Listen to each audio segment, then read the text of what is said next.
Hello and welcome everyone to Copy and Paste, the clean and family-friendly Reddit reading podcast. This is the 8th episode of r/MaliciousCompliance, where people take things a little too literally. And don't forget, if you like this podcast, then it would be greatly appreciated if you like and subscribe. Thank you for joining me. Okay, let's get started. And the first post by user /thehotshotpilot. I work at Best Buy. We've been selling a lot of Fire Sticks recently. I sell 10 plus a day because of the local cable being discontinued, and the cable company is forcing streaming its cable on Fire Stick or Apple TV. The internet doesn't count against your quota. I live in Alaska, so that crap is a thing. But you don't have to have internet for cable. Anyway, when you try and sell Apple products, headphones, Samsung, other crap, streaming services, etc., you are inundated with prompts to enter the customer's email addresses so they can get spammed with free trials. Nobody wants them, so we just close the prompt and keep ringing up items. Well, I found out yesterday that Best Buy has changed their system to not allow you to ring up a Fire Stick without putting in an email address to get spammed with Apple TV free trial emails. If you click out of the prompt, this system will remove the Fire Stick from the order and not let the customer purchase it. Nobody wants the free trials, but I have to put in an email. So it is time to send these emails to corporate so that they can get spammed. I've been looking up the corporate emails to send these spam-free trial emails the customers don't want, and I type them into the register and tell the customer I meant to input an email. So I picked the Best Buy corporate email so they can see what it's like to get these emails they try and force on you. And the second post by user /takeiteasy. Happened this morning. Even though I made a complete and full stop at a 4-way stop, I get pulled over by a police vehicle, lights flashing, the works. I turn my dash cam around to face me and whomever is in front of the driver's side window. I roll it down and ask, "What seems to be the problem, officer?" Officer looks at me the way one would look at a sticky piece of gum stuck to the bottom of one's shoe. "You didn't make a complete stop," he says. "I adjust one of my hearing aids. Lost part of my hearing due to being a touring session musician previously." And before I could speak, he firmly orders, "Sir, take off your earphones when I'm talking to you." I take both hearing aids off and look at him. I can read lips a little, but we're both masked, so I can't understand what he's saying. I communicate in sign language simultaneously while speaking verbally. "I'm deaf and I didn't understand what you just said. Can you communicate to me in ASL, American Sign Language, please?" He points at my hearing aids that look like Apple AirPods, motioning me to put them on. I respond, "Yes, officer. Without those, I can only communicate in ASL. Please instruct me in ASL and I'll be compliant in every possible way." ASL means American Sign Language. He looks at the dash cam that's neatly pointed squarely at us and mumbles, "Oh, for crap's sake." He then motions for me to go, giving me 2 thumbs up. Needless to say, I rolled up the window and drove away as fast as legally allowed. Couldn't wipe the smile off my face all day. And the second post by user /oldman712. My job was to design and write software prototypes for individual high-value customers. If they liked it well enough, then a real software engineering team would build the real product. Occasionally, I would run the prototype for a few months, while the customer evaluated if they wanted to buy the real project.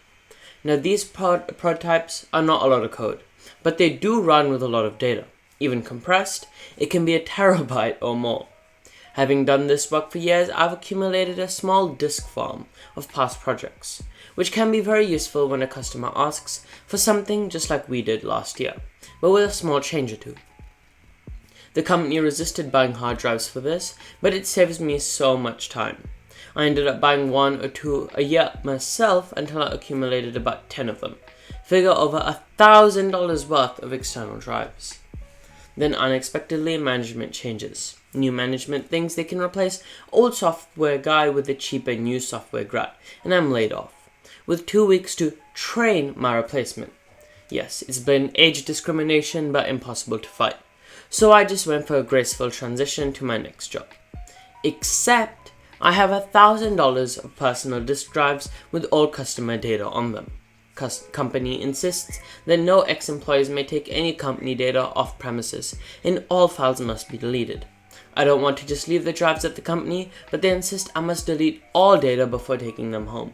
So I offer they can buy them from me, 1, or 2, I will eventually use them for something else, but I can leave the data on them in case someone needs it. Not good enough. The manager insists I must delete all data and all backups before I remove the drives. Okay, that's what I do. 6 months later, I get a series of desperate phone calls. New software grad has been unable to build any new prototypes. Old customers are calling to get old prototypes updated, and new software grad has no idea how to do that. Executive VP is calling to ask what it would take to bring me back to do my old job.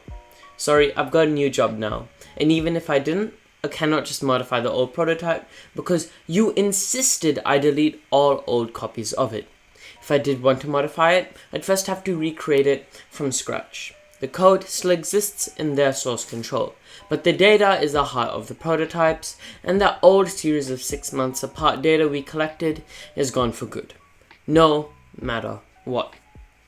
Sorry, you screwed yourselves exactly like I told you would happen. Hope whatever you saved by hiring a new grad to replace an actual experienced programmer was worth it. And the 4th post by an NSFW account. I'm the facility manager for my building. Everything that happens and goes wrong is my responsibility. So I make sure everything runs smoothly. My boss has made it clear. It's my building, and I was hired to not only keep people in line, but run everything. I'm not a douche, but I hold people accountable, forcibly but politely. There was no facility manager for a long time before I came along, and both clients and employees ran amok, with no order.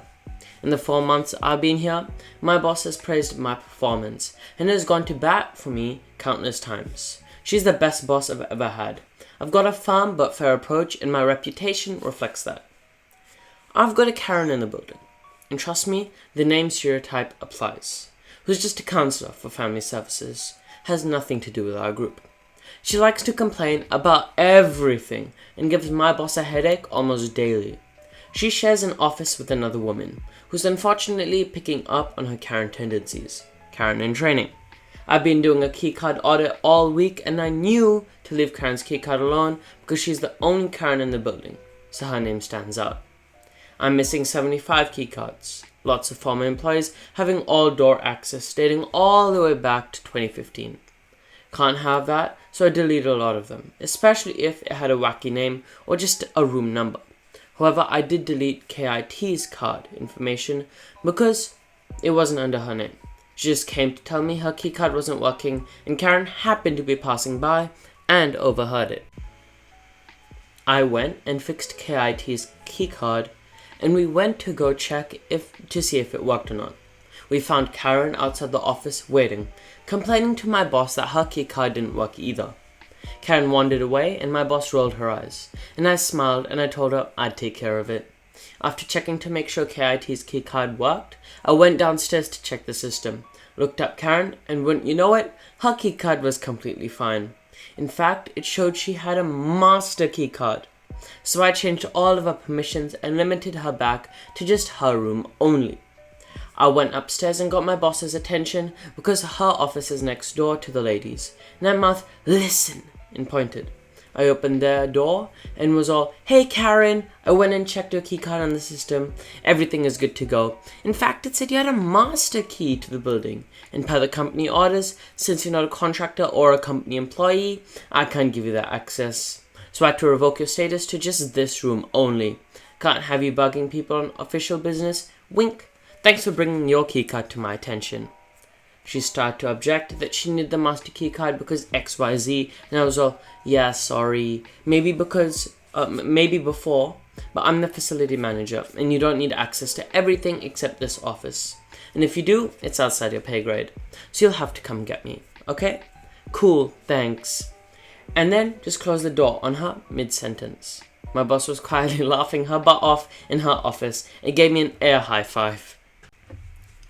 Whoa, the episode was fun. Unfortunately, that was it for today. If you enjoyed this podcast, I'd greatly appreciate it for you to like and subscribe. to listen to this podcast on YouTube, Spotify, Apple Podcasts, Google Podcasts, one of my more platforms, or to visit any of my socials. Click the link in the description, and please feel free to send me an audio message or leave a comment. I always suck at saying that really fast. It's been a pleasure. Goodbye.